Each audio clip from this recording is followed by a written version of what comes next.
So next we're going to talk about Kanban view. If you've used Trello before, you'll feel right at home here. Kanban view is all about organizing our tasks or different records into columns so we can see where everything is at. We want to be able to see, okay, what's waiting right now, what needs review, what is finished, so that we can get things taken care of and organize our projects or some other data set appropriately. So let's get into it.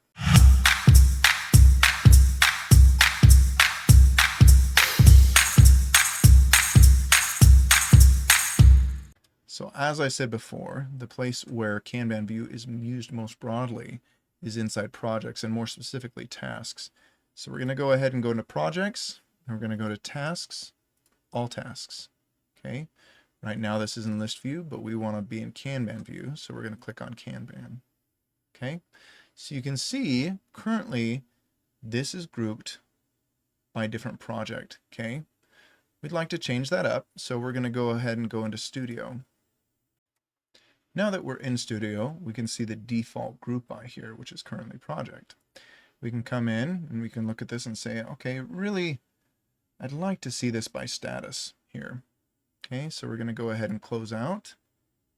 And we're going to see right here, we've got some things in progress, changes requested and approved. Okay, where this becomes really useful is if we go into an individual project. So we're going to go into Office Design where we have 18 tasks currently. And inside of here, we default to Kanban view. So we've got some new tasks, some in progress, some that are done and canceled, and it's all organized nicely for us here. And I can move things from in progress back to new. I can move things from in progress into done. Okay, there's a lot that we can do here that helps us to move things along really well and helps us to see where things are stuck. So let's stop for a second and talk about the structure here. Okay, so we obviously have a certain data point or attribute that is driving our columns here. For right now, it's status. When we change something or move it to a different column, it automatically updates that attribute for us, which is really nice. We can also see that some of these statuses are folded to give us a little bit better view here. We don't really care about these tasks once they're in done or canceled, so we don't really need to see the details here.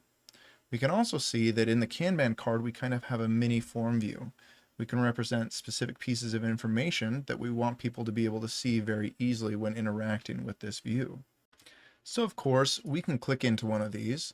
It's going to bring us into our form view and we can see a more complete view of this record. We can see the timesheets, subtasks, all specific to tasks here, but it gives us a more complete view of this.